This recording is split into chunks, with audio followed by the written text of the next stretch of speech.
स्वागत है मेरे नए वीडियो में। और आज के इस वीडियो में हम लोग क्लास 12 केमिस्ट्री का लेक्चर नंबर 2 जिसका नाम है विद्युत रसायन के एक नए टॉपिक के बारे में पढ़ेंगे। और आज जो हम लोग पढ़ने वाले हैं वो है कि जो विद्युत फैराडे का जो नियम है उस पर आधारित सवालों को हम लोग हल करेंगे। कल हमने देखा था कि फैराडे का नियम क्या है और वो कितने तरह के होते हैं। आज हम लोग उसी नियम पर आधारित कुछ सवालों को हल करेंगे, ठीक है।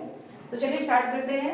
हमारा पहला सवाल है, कॉपर सल्फेट के जलीय विलयन में 0.2 एम्पीयर की धारा 1 घंटे तक प्रवाहित किया जाता है।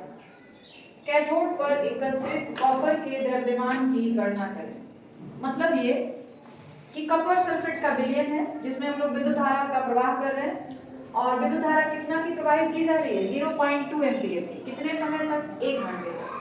तो जो कैथोड है उस पर जो भी द्रव्यमान एकत्रित होगा वो कितना होगा। तो कल हम लोगों ने फैराडे का 2 नियम पढ़ा था। यह जो सवाल है फैराडे के प्रथम नियम से बनाया जाएगा, ठीक है। और फैराडे का प्रथम नियम क्या है? W = Z × I, ठीक है। वैसे हम लोग इसको लिखते थे W = Z × Q। Q की जगह पे हमने लिखा I × T और फिर जो हमारा फॉर्मूला है वो हो गया W = Z × I × T, ठीक है। अब हम लोग क्या करेंगे, W का मान निकालना है। तो सबसे पहले जो दिया गया है उसके बारे में हम लोग लिखेंगे। तो अब हम लोग ये फॉर्मूला हम लोग यूज करेंगे, ठीक है। हमको क्या क्या चाहिए? Z चाहिए, I चाहिए और T चाहिए। तो अब हम लोग ये देखेंगे कि जो हमारा सवाल है उसमें क्या क्या चीज दिया गया है। देखिए सबसे पहले क्या क्या चीज दिया है वो लिखते हैं। दिया हुआ है, ठीक है। क्या क्या दिया है? I का मान दिया है 0.2 एम्पीयर। धारा ये हो गया। समय T का मान दिया हुआ है 1 घंटा, ठीक है। अब 1 घंटे का जो समय है इसको हम लोग चेंज कर देंगे सेकंड में। तो 1 घंटा में कितने सेकंड होते हैं? तो इसके लिए क्या करेंगे? T = हम यहाँ पे लिखेंगे 1 × 60 से गुणा करेंगे ना तो मिनट में हो जाएगा, फिर 60 से गुणा करेंगे तो सेकंड में हो जाएगा। तो ये हो गया 3600 सेकंड। आगे बात समझ में? और कुछ दिया है और कुछ नहीं दिया है। हमको निकालना पड़ेगा Z का मान, ठीक है। तो Z का मान निकालने के लिए हमने लोगों ने फॉर्मूला पढ़ा था Z = E/F। E क्या था? तुल्यांकी भार था और F क्या था? फैराडे स्थिरांक था। तो सबसे पहले हम लोग Z का मान निकालेंगे। Z बराबर होता है E/F। F फिक्स होता है 96,500। E का मान निकालना पड़ेगा। E क्या है? तो ये तुल्यांकी भार है। किसका? कॉपर सल्फेट के जलीय विलयन में। आप जिस विलयन में विद्युत धारा का प्रवाह कर रहे हैं उस विलयन का यह जो है तुल्यांकी भार है। तो कॉपर सल्फेट के जलीय विलयन में आप विद्युत धारा का प्रवाह कर रहे हैं, यानी यह जो E होगा वो क्या होगा? जो कॉपर सल्फेट है उसमें जो कॉपर है उसका तुल्यांकी भार होगा। तो सबसे पहले हम लोग E का मान निकाल लेते हैं। तो E कैसे निकालेंगे? यहाँ पे निकालते हैं। E जो है कॉपर का तुल्यांकी भार है। तो सबसे पहले तुल्यांकी भार आपको निकालना पड़ेगा। तो यहाँ पर हम लिखते हैं, पहले लिखते हैं CuSO4 में कॉपर की संयोजकता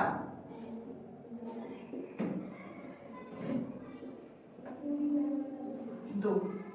CuSO4 जो है ना इसमें कॉपर की संयोजकता है 2 और जो कॉपर है इसका परमाणु द्रव्यमान होता है 63.5। तो ये भी लिखिए, कॉपर का परमाणु भार होता है 63.5। कॉपर का परमाणु भार है और कॉपर की संयोजकता जो है 2 है। अब कॉपर का तुल्यांकी भार निकालेंगे। कॉपर का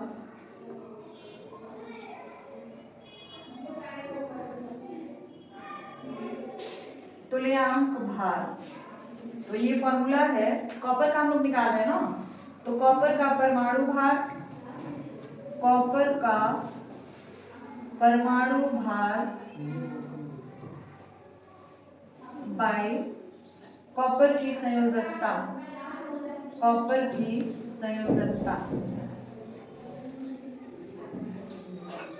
ये हम लोग ई का मान निकाल रहे हैं। जो कॉपर है ना उसके लिए ई का मान कितना होगा ये हम लोग निकाल रहे हैं।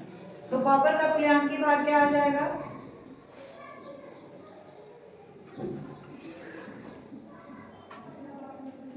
कॉपर का जो है परमाणु भार 63.5 और उसकी संयोजकता जो है 2 है, तो ये आ जाएगा 31.75।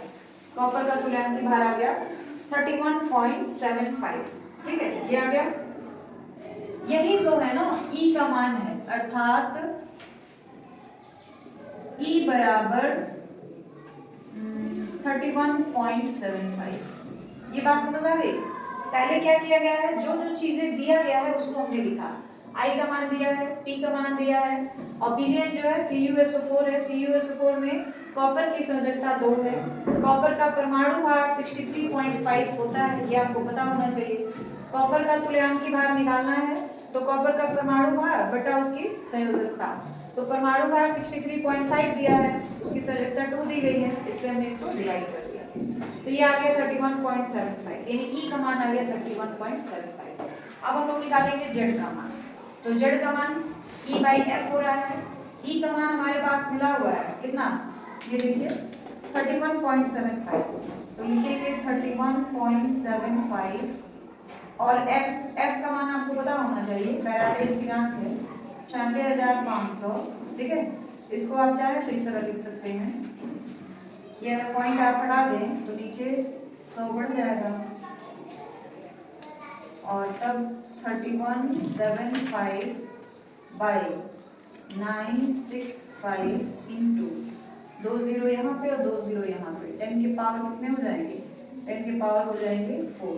ठीक है, अब इसको आप चाहो तो ऐसे लिख सकते हो 3175 बाई 965 इंटू 10 के पावर, ये जो 4 था जब ऊपर आएगा तो -4 हो जाएगा। अब इन दोनों को हम लोग डिवाइड करेंगे, डिवाइड करेंगे तो हमारे पास आ जाएगा 3 इंटू 29 10 टू द पावर -4 ग्राम। आई बात समझ में, यानी जेड का मान आ गया 3.29 10 टू द पावर -4 ग्राम प्रति सेंटीमीटर। इस तरीके से जेड का मान निकाल दिया आपने। जेड का मान कैसे निकाला गया, E/F फॉर्मूले से। ठीक है, तो यहाँ हमने जेड का मान निकाला। हमको मेनली निकालना क्या है, डब्ल्यू का मान। W = Z × I × T, इस फॉर्मूले से। तो जेड का मान तो हमने निकाल लिया, ये I का मान हमको पता है 0.2 एम्पियर और T का मान भी पता है 3600 सेकेंड। अब हम लोग क्या करेंगे, W का मान यानी कैथोड पर जो भी चीज जमा हो रहा है उसकी मात्रा निकालेंगे। तो W बराबर हो जाएगा ZIT। जेड का मान आपने निकाला हुआ है 3.29 10 टू द पावर -4। I का मान, तो I का मान हमारे पास मिला हुआ है 0.2, I का मान मिला हुआ है। T का मान हमारे पास है 3600। क्लियर है, अब इसको सॉल्व कर दीजिए। इसका पॉइंट हटाएंगे तो 00 नीचे आ जाएगा, इसका पॉइंट हटाएंगे तो 10 नीचे आ जाएगा, ये 2 0 कैंसिल आउट हो गए और बचा है क्या हमारे पास 2 से आप काट सकते हैं, या रहने दीजिए, ऐसा करते हैं 2 से काट देते हैं 5, ये खत्म हो जाएगा। अब हमारे पास बचा हुआ है 329 ये वाला इंटू ये 36 बाई ये नीचे का 5 इंटू 10 की पावर -4। ठीक है, अब क्या करना है आपको, इन दोनों को मल्टीप्लाई कर दीजिए। मल्टीप्लाई करने के बाद उसको 5 से भाग दे दीजिए। पहले क्या करोगे, 329 और 36 दोनों को मल्टीप्लाई कर देंगे। मल्टीप्लाई करने पे जो भी आएगा उसको हम 5 से भाग दे देंगे। ठीक है, तो ये जो होगा वही हमारा आंसर हो जाएगा। तो मल्टीप्लाई कर लीजिए,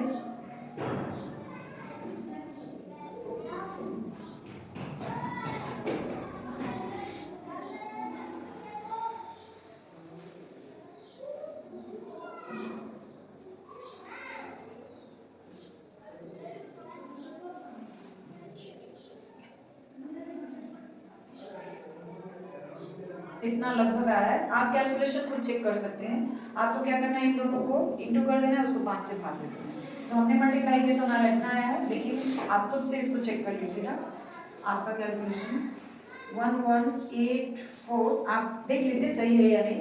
आप इन दोनों को मल्टीप्लाई कर लीजिए, देख लीजिए सही आ रहा है कि नहीं। तो 11844 बाई 5 इंटू 10 के पावर -4। अब क्या करना है, इस ऊपर वाले नंबर में 5 से डिवाइड कर देना है और इंटू 10 के पावर -4।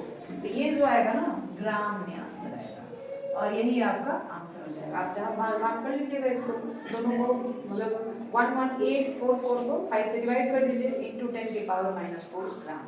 ठीक है, समझ आ गया आपको? आगे बढ़ा जाएगा। अब हम लोग एक और सवाल को हल करेंगे और यह भी जो है फैराडे के नियम पर ही आता है। और सवाल है 0.04 सेंटीमीटर क्यूब आयतन की एक धातु की सतह पर 0.005 मिलीमीटर मोटी सिल्वर की परत चढ़ाने के लिए कितने समय तक सिल्वर नाइट्रेट के विलयन में 3 एम्पीयर की धारा प्रवाहित करनी होगी? यदि सिल्वर का घनत्व 10.5 ग्राम प्रति सेंटीमीटर क्यूब है तो देखिए, यह भी जो सवाल है ना, फैराडे के प्रथम नियम से ही बनेगा। ठीक है, तो चलिए कैसे बनेगा भी हम लोग देखते हैं। सबसे पहले हम लोग वो चीज लिखेंगे जो दिया गया है। तो लिखेंगे दिया हुआ है। दिया है, क्या क्या चीज दिया गया है?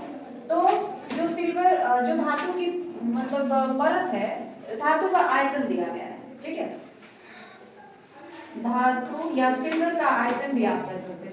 धातु यानी Ag का यही है, का आयतन, आयतन दिया है 0.04 सेंटीमीटर क्यूब। ठीक है, और सिल्वर का जो घनत्व दिया है वो भी सिल्वर का घनत्व, सिल्वर का घनत्व ये कितना दिया हुआ है? 10.5 ग्राम प्रति सेंटीमीटर क्यूब, ये चीज दिया है। और आई का मान दे दिया है। आई का मान कितना दिया हुआ है? 3 एम्पीयर, 3 एम्पीयर। और सिल्वर की मोटाई जो दी गई है, धातु की मोटाई दे दी गई है। धातु की मोटाई यानी सिल्वर की मोटाई 0.005 mm। निकालना क्या है आपको? कितने समय तक? तो आपको निकालना है टी का मान, ये टी निकालना है। ठीक है, इतनी बात समझ आ गई। जो जो चीज दिया गया था हमने वो लिखा, क्या चीज निकालना है वो भी हमने लिखा। अब हमको क्या करना है वो देखिए। हमारे पास फॉर्मूला क्या है? W is equal to Z into I into T, ये चीज है। इसमें जो T का मान है, इसी T का मान निकालना है। ठीक है, तो सबसे पहले W का मान अगर आपको पता है तो आप आसानी से T का मान निकाल सकते हैं। अगर इस W का मान पता है ना, Z का मान पता है, I का मान पता है, तो आप T का मान आसानी से निकाल सकते हैं। तो सबसे पहले हम लोग क्या कर लें, W का ही मान निकाल लें। तो W का मान कैसे निकालेंगे? देखिए, कैथोड पर जमा होने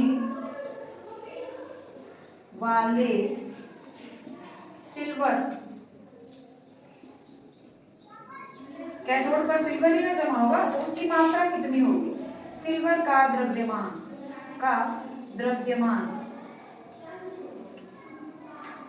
ये क्या होगा? सिल्वर का द्रव्यमान, इसको आप निकाल सकते हैं घनत्व इंटू आयतन। इस फॉर्मूले से आप निकाल सकते हैं। घनत्व दिया हुआ है कितना? घनत्व 10.5 ग्राम प्रति सेंटीमीटर क्यूब इंटू आयतन, आयतन भी हमारे पास दिया हुआ है 0.04। ठीक है, इन दोनों को हम लोग मल्टीप्लाई कर देंगे तो आ जाएगा हमारे पास 0.42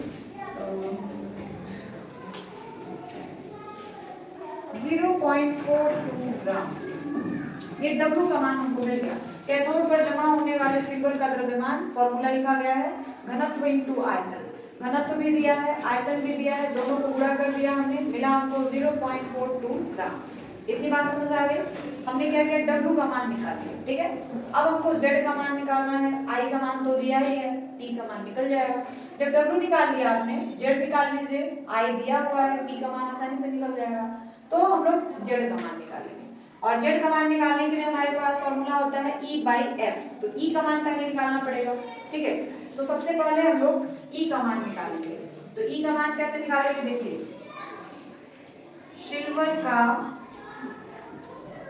सिल्वर का तुल्यांक भार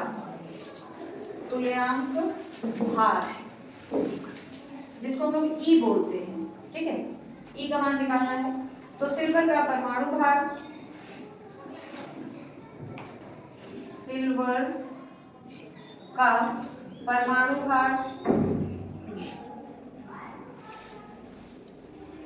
बटा सिल्वर की संयोजकता,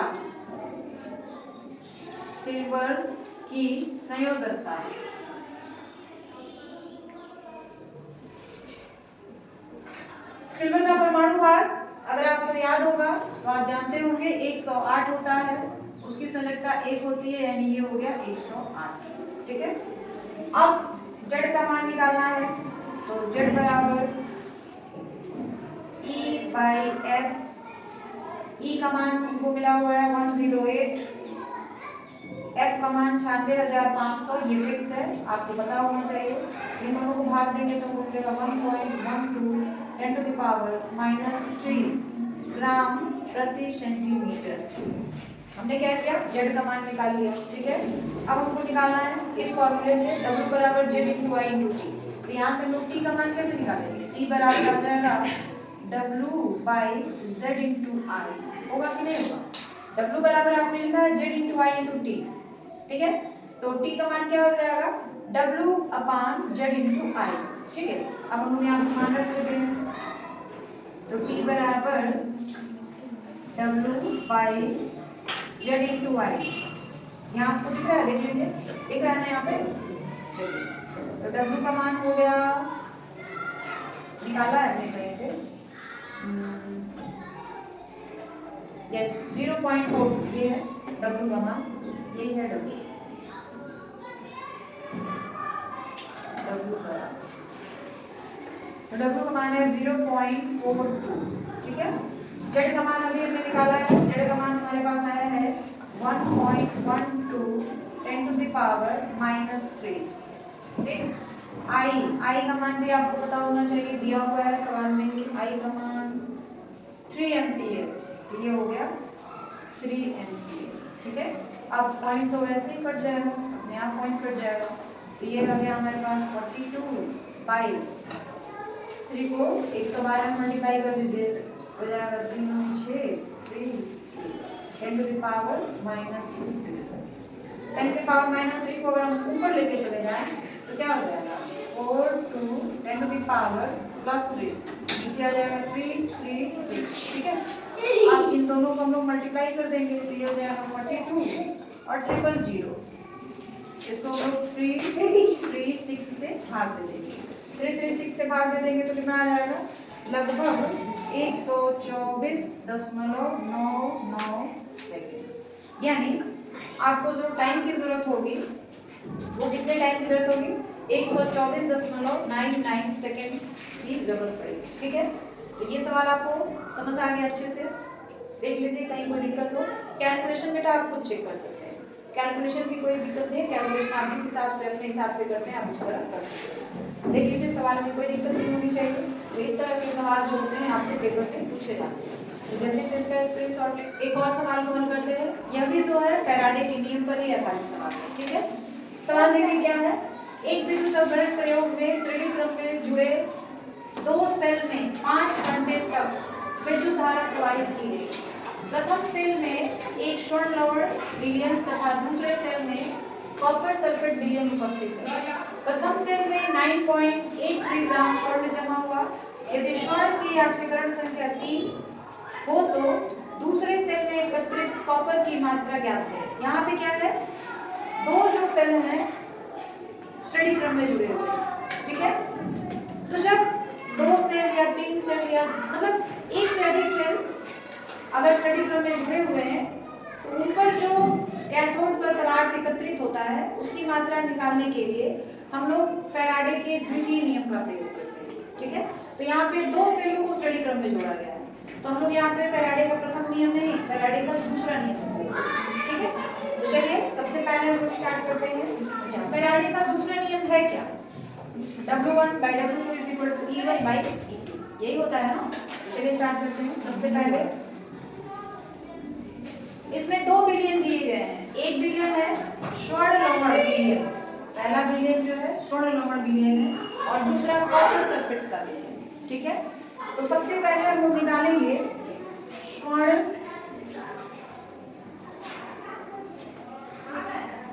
का तुल्यांकी भार, तुल्यांकी भार जिसको हम लोग कहेंगे AU, मतलब स्वर्ण का तुल्यांकी भार आप निकाल रहे हैं, ठीक है। तुल्यांकी भार निकालने का फॉर्मूला क्या है? AU का परमाणु भार बाय AU की संयोजकता, यही फॉर्मूला है ना।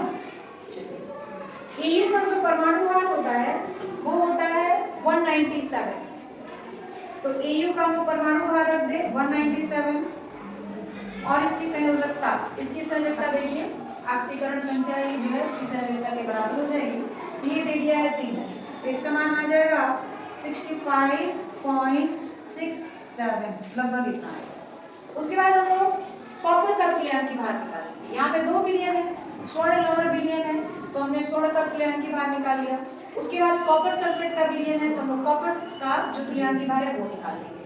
तो लिखेंगे Cu यानी कॉपर का तुल्यांकी भार,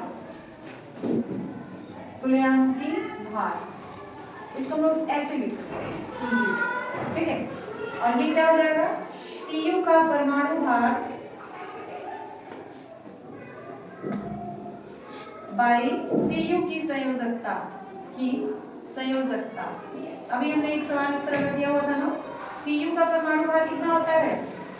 63.5। CuSO4 में Cu की संयोजकता होती है 2, भाग देंगे तो आएगा 31.75। ये बात समझ आ गई आपको, ठीक है।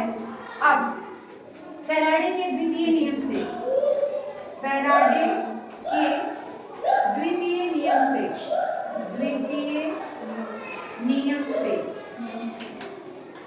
का द्वितीय नियम क्या होता है? W1 by W2 is equal to E1 by E2। तो हम लोग ऐसे लिख सकते हैं इसको, W1 की जगह AU कर दिया जाए, मतलब AU का हम लोग द्रव्यमान लेंगे, फिर Cu इधर EAU by ECU, इस तरह कर सकते हो। W1 W2 E1 E2 की जगह मैंने ये यूज किया है। हमको निकालना किसका है? Cu का मान, इस Cu का मान निकालना है। ये हो जाएगा WAU into ECU by EAU,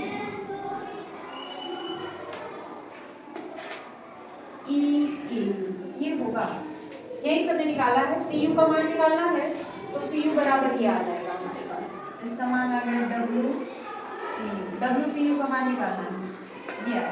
अब सारे मान हमको पता है, रख लेंगे तो क्या आ जाएगा हमारे पास, यहाँ से नीचे सॉल्व करते हैं, WCU बराबर AAU, मतलब इसका जो है द्रव्यमान, गोल्ड जो है, सोना जो है उसका द्रव्यमान देखिए दिया हुआ है 9.83 ग्राम।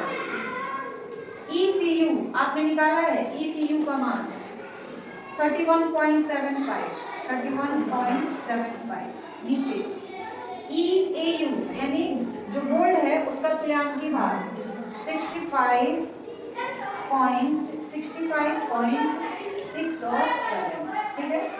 पॉइंट तो अपने आप यहाँ से याद कर सकते हैं, इसकी वजह से आप मेथड याद कर सकते हैं, ठीक। अब 983 into 4.75 by 6567 into 100। अब आप इसको हल करेंगे तो लगभग आपका जो मान है वो आएगा 4.753 ग्राम। इन दोनों को मल्टीप्लाई करना है और नीचे वाले से भाग देना है, तो आपका आंसर होगा लगभग 4.753 ग्राम। तो ये फैराडे के द्वितीय नियम का हम लोगों ने उपयोग किया है और फैराडे के द्वितीय नियम से हम लोग कॉपर का